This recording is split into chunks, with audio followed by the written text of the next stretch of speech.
Shalom, Bapak Ibu, saudara-saudari jemaat yang dikasihi Tuhan. Salam sejahtera bagi kita.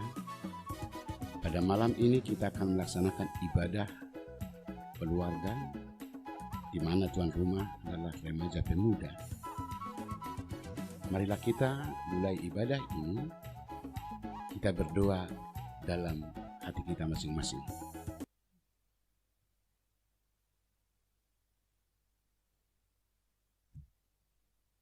Ya Tuhan Allah, dengarkan dan kabulkanlah doa kami ini di dalam Yesus Kristus Tuhan dan Juru Selamat kami. Amin. Kita bernyanyi dari Kidung Jemaat nomor 8 ayat 1-2. Bagimu Tuhan nyanyianku.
Allah Bapa di sorga, puji syukur dan terima kasih kami persembahkan kepadamu. Karena berkat perlindungan dan karunia yang Tuhan berikan bagi kami. Karena itulah kami dapat menjalani kehidupan kami, bahkan melakukan segala kegiatan dan aktivitas kami. Biarlah apa yang boleh kami lakukan satu hari ini, karena Engkau berkenan menerima itu menjadi persembahan di hadapan-Mu. Juga Engkau berkati kami. Pada malam ini juga kami sungguh bersyukur bahwa Tuhan berikan waktu untuk kami untuk melakukan ibadah. Kiranya ibadah kami ini menjadi pujian kemuliaan bagi nama Tuhan dan berkati kami melalui ibadah ini sehingga firman-Mu boleh menguasai kami dan kami boleh hidup di dalamnya. Kiranya Roh Kudus-Mu ada beserta kami sehingga kami layak di hadapan-Mu. Dalam Yesus Kristus kami berdoa. Amin. Kita bernyanyi dari Kidung Jemaat nomor 376, ikut Dikau Saja Tuhan.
Damai sejahtera Allah yang melampaui segala akal Itulah yang memelihara hati dan pikiran di dalam Kristus Yesus Tuhan kita. Amin.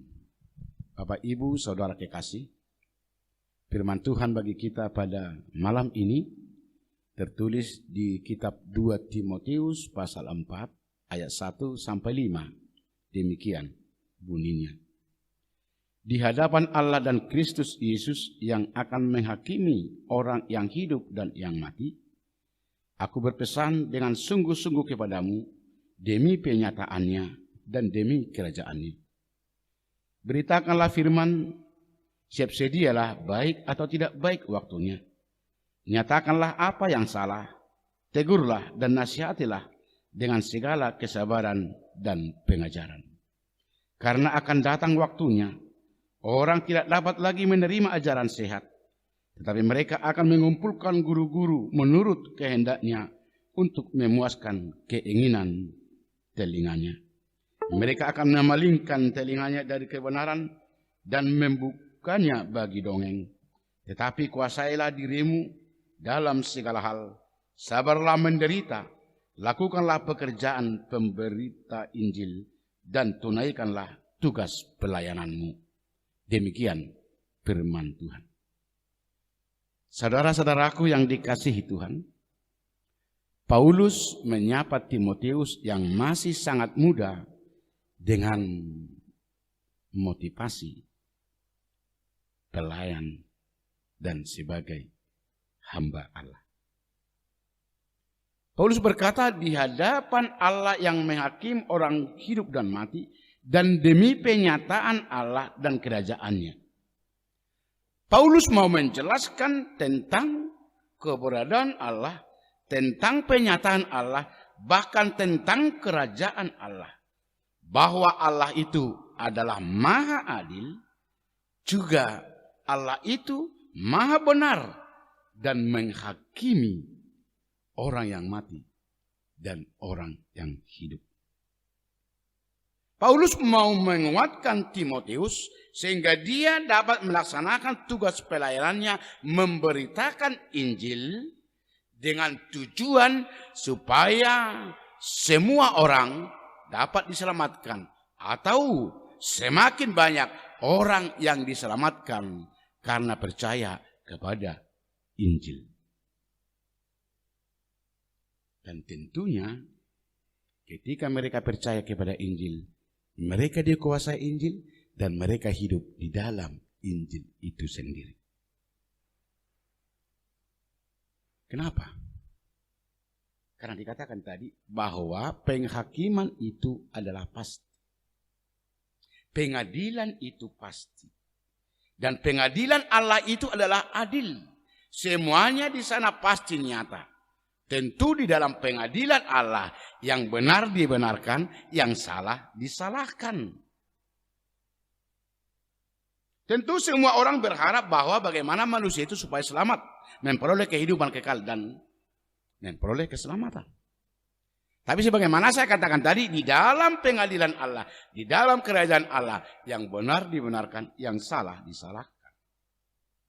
Hal ini harus menjadi suatu perenungan bagi kita dan harus selalu kita ingat bahwa semua orang hidup dan yang mati pasti menghadap pengadilan Allah. Pasti diadili Allah dan tentu menerima sesuai dengan apa yang dia lakukan di dalam kehidupan ini. Percaya kepada Kristus, hidup di dalam percayanya atau tidak. Karena itu sebagai orang Kristen kita diajak bagaimana supaya kita hidup di dalam Injil dan dikuasai oleh Injil. Hidup dituntun oleh firman Allah, bahkan berpedoman kepada firman Allah. Artinya firman Allah itu menjadi patokan bagi kita di dalam menjalani kehidupan ini, bahkan di dalam tindakan dan perbuatan kita. Saudara-saudaraku, selain hidup di dalam Injil dan firman Allah, kita mempunyai tugas dan tanggung jawab untuk memberitakan Injil. Artinya sebagai orang percaya, kita diberi tugas untuk memberitakan Injil dimanapun kita berada. Apapun situasi, kondisi yang sedang terjadi dan yang sedang kita hadapi. Injil harus sampai ke semua orang, bahkan ke seluruh dunia, sebagaimana tertulis di dalam Matius 28 dan Markus 16. Melalui diri kita dan kehidupan kita, orang dapat dijangkau oleh Injil atau firman Allah. Memang banyak hal yang boleh kita lakukan untuk memberitakan Injil. Contoh, berkhotbah, menjelaskan firman Allah, mengikuti ibadah, bahkan bersedekah dan lain sebagainya. Tetapi yang terutama adalah bagaimana kita hidup dikuasai oleh Injil itu dan tindakan sikap perbuatan kita sesuai dengan Injil itu, sehingga orang boleh melihat dan menyaksikan serta merasakan bagaimana Injil itu ada di tengah-tengah kehidupan dan diri kita. Saudara-saudaraku, tadi dikatakan memberitakan Injil itu keharusan. Baik atau tidak baik situasi, waktu, dan keadaan. Bukan berarti kita memberitakan Injil tanpa berpikir, berhikmat, dan bijak. Memang Injil harus diberitakan dalam situasi, kondisi, apapun yang sedang kita hadapi. Namun demikian, kita sangat perlu dalam memberitakan Injil harus arif. Kita harus bijaksana dan tidak gegabah atau tidak memperkeruh situasi dan suasana. Tapi bagaimana supaya semuanya disentuh dan dimenangkan oleh Injil. Itu yang menjadi motivasi dan fokus kita. Karena itulah saudara-saudaraku dikatakan tadi bahwa memberitakan Injil bukan semudah membalikkan tangan. Tapi dalam hal itu bagaimana kita bersabar dalam menghadapi segala situasi dan segala hal. Karena memberitakan Injil bukan mulus sebagai mana kita harapkan seperti jalan tol. Memberitakan Injil pasti menghadapi tantangan, bahkan rintangan. Seperti yang terjadi pada masa-masa dulu sampai sekarang. Namun kita melihat bagaimana perkembangan Injil itu sampai sekarang. Walaupun banyak dinamika yang harus dihadapi, tapi Injil itu tetap tersebar. Dan semakin banyak orang yang percaya. Karena itulah kita perlu menunjukkan sikap bersabar dan bersabar. Memang harus kita akui, menasehati orang, apalagi menegur orang di dalam kesalahannya, bukan hal yang mudah. Walaupun tidak sesulit yang kita bayangkan. Tetapi firman ini mengatakan kepada kita, menegur kesalahan, bahkan menasehati orang di dalam firman Allah adalah merupakan tugas dan tanggung jawab orang Kristen dimanapun kita berada, supaya semuanya dikuasai oleh firman dan semuanya hidup sesuai dengan firman Allah. Karena itu dikatakan, jangan benci orangnya, tapi bencilah kelakuan yang tidak baik itu. Walaupun susah, mungkin kita diserang, dimaki, dihina, dicaci, atau apapun yang boleh mereka lakukan. Beritakan Injil supaya Injil menyentuh kehidupannya. Saudaraku, tantangan bagi kita dulu, kini, dan pada masa-masa yang akan datang, bahwa manusia akan hidup sesuai dengan seleranya. Manusia akan hidup sesuai dengan keinginannya. Bahkan dikatakan tadi bahwa orang akan memanggil pengajar-pengajar sesat yang dapat membuat dia bahagia, bahkan enak didengar, bisa melucu, bisa ketawa, dan lain sebagainya. Seolah-olah di sini mereka tidak peduli lagi apakah yang diajarkan itu adalah benar, apakah guru-guru pengajar itu adalah benar atau sesat. Yang terpenting sekarang bagaimana orang itu dipuaskan, keinginannya dipuaskan. Makanya dikatakan tadi bagaimana kita supaya waspada dalam hal ini. Kita ditugasi supaya tetap hidup dalam kebenaran. Supaya kebenaran itu menguasai hidup kita dan kita tetap berpedoman pada kebenaran. Ajaran-ajaran sesat harus segera diantisipasi sejak kini. Supaya jangan berkembang, supaya jangan ada di tengah-tengah jemaat. Tapi bagaimana kebenaran Allah itu boleh nyata di dalam kehidupan kita. Itu tugas siapa? Itu tugas kita semuanya sebagai orang Kristen.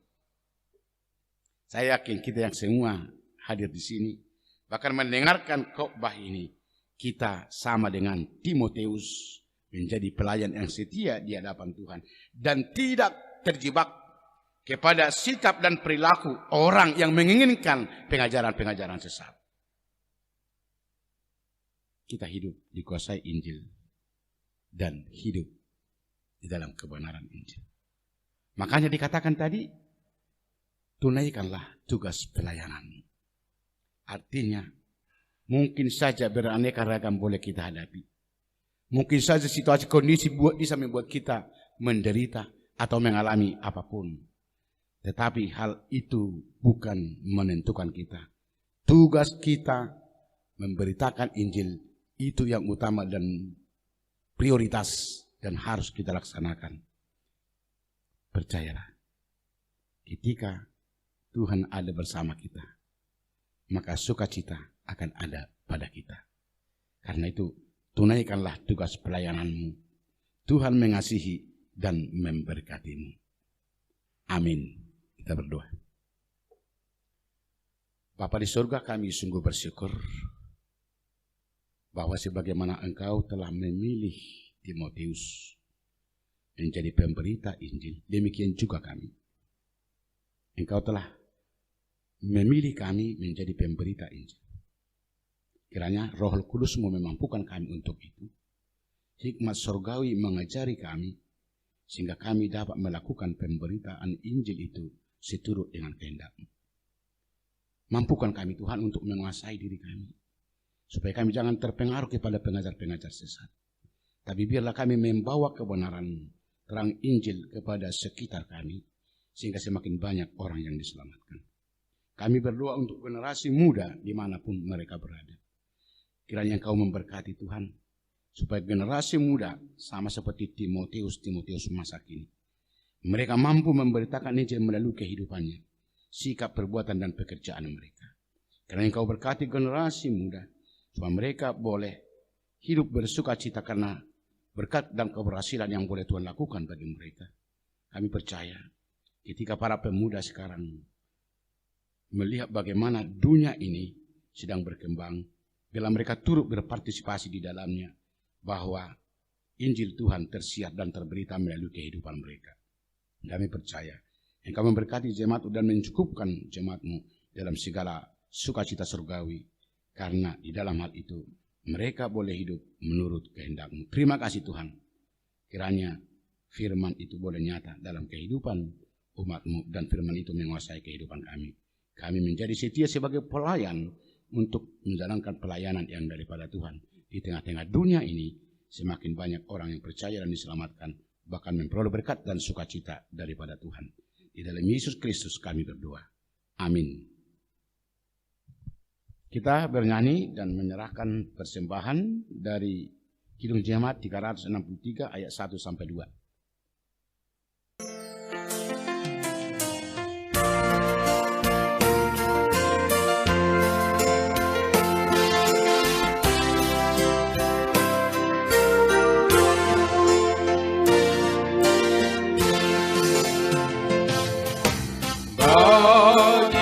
Yesus ku serahkan hidupku seluruhnya,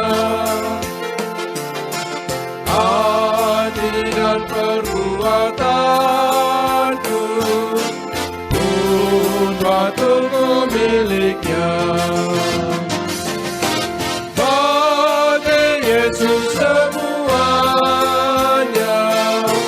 pun batuku miliknya. Bagi Yesus semuanya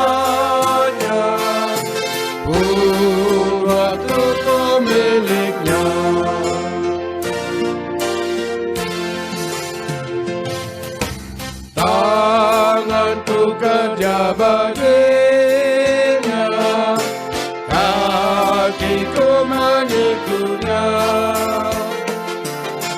Mataku memandang Yesus, yang ku puji Dialah. Bagi Yesus semuanya, yang ku puji Dialah. Bagi Yesus semuanya, yang ku puji Dialah. Marilah kita sama-sama berdoa di dalam doa Bapa kami. Bapa kami yang di sorga, dikuduskanlah namamu. Datanglah kerajaanmu, jadilah kehendak-Mu di bumi seperti di sorga. Berikanlah kami pada hari ini makanan kami yang secukupnya, dan ampunilah kami akan kesalahan kami, seperti kami juga telah mengampuni orang yang bersalah kepada kami. Dan janganlah membawa kami ke dalam pencobaan, tetapi lepaskanlah kami daripada yang jahat. Karena Engkau yang punya kerajaan dan kuasa dan kemuliaan sampai selama-lamanya. Amin. Anugerah Tuhan kita Yesus Kristus, kasih setia Allah Bapa, dan persekutuan Roh Kudus menyertai-Mu. Amin. Tuhan memberkati-Mu.